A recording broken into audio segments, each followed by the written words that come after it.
darkness begins almost immediately beneath the waves. Light dissolves, color disappears.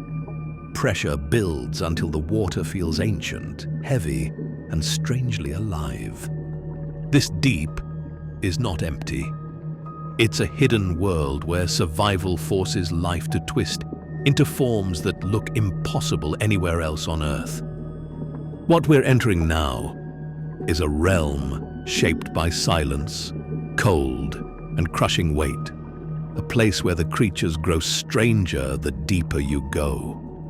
Some drift like living ghosts. Some hunt like engineered weapons. Some look like they belong on another planet entirely. And at the very bottom waits a final inhabitant you won't want to miss.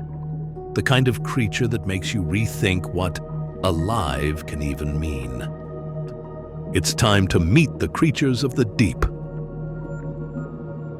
A soft flicker appears in the gloom. The dumbo octopus flaps its ear-shaped fins with a quiet grace that doesn't match the brutal world it inhabits. Its gelatinous body seems carved from candle wax, and its movements feel more like floating than swimming. It's almost soothing, because creatures this gentle are rare in the deep, and the darkness around it is already shifting into something less welcoming. Softness doesn't last long down here. As the dumbo octopus fades into the dark, a blunt armored head emerges with teeth so oversized it can barely close its mouth. The fangtooth fish drifts like an angry relic, a muscular little brute with a permanent scowl carved deep into its skull. Every edge of its body says, built for pressure, built for conflict. But even this grimacing creature isn't the strangest face waiting ahead. The deeper the water grows, the more the rules begin to warp, and the more predators start to glow. A narrow ribbon of a creature glides upward, its body flickering with eerie blue and red photophores. The dragonfish carries a luminous lure beneath its chin, a glowing ember drifting in a void. Its teeth are transparent, like tiny glass needles designed to vanish until they strike. Everything about it feels engineered for ambush, invisibility, and sudden violence. Further in, transparency becomes a survival strategy of its own. A ghostly shape materializes, barely visible except for two long tube-like eyes scanning the dark. The telescope octopus drifts with limbs like vapor trails, catching just enough scattered light to reveal a living silhouette made mostly of nothing. It's delicate in a place that punishes fragility, which is why it keeps to the far edges of the dark. But some creatures don't hide in the shadows. Some become the shadows. A sudden flash reveals the rigid spine and needle fangs of a viperfish, a predator shaped like a weapon. Its jaw snaps open far wider than seems reasonable, exposing fangs long enough to pierce prey without ever chewing. A line of bioluminescent spots runs down its sides, like a sinister runway, guiding victims straight toward disaster. It doesn't stalk. It waits and strikes with absurd speed. And yet the deep has something even stranger, a creature that bends light instead of chasing it. A thin metallic shard drifts into view, shimmering like a floating piece of chrome.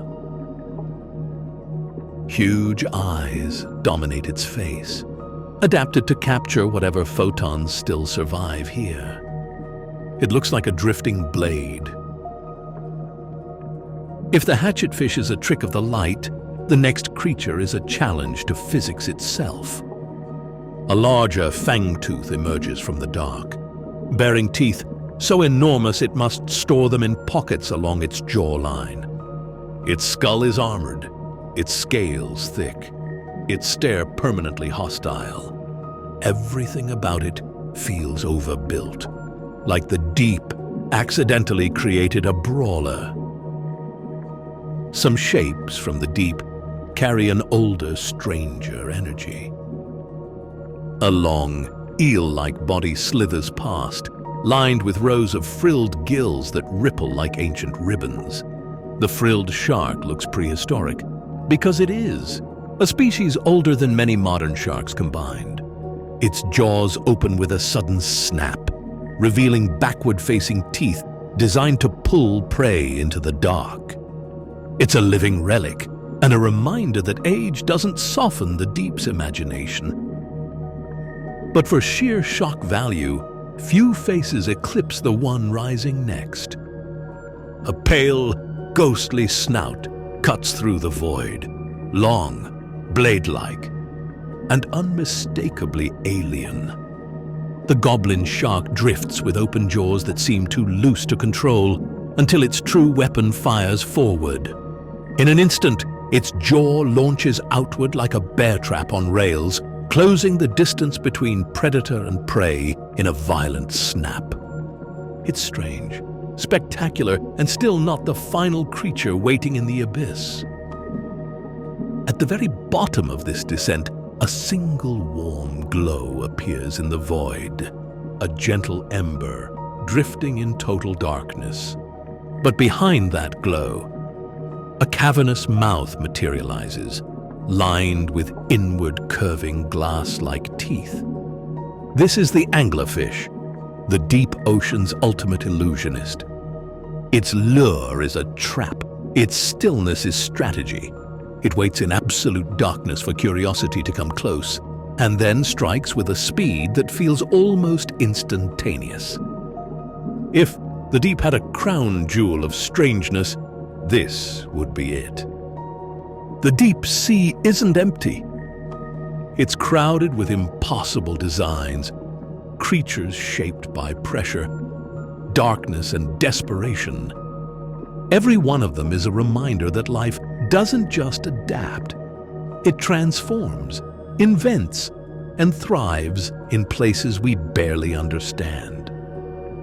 Long after our lights fade, these silent residents continue their endless patrol in the black, waiting for the next flicker of light.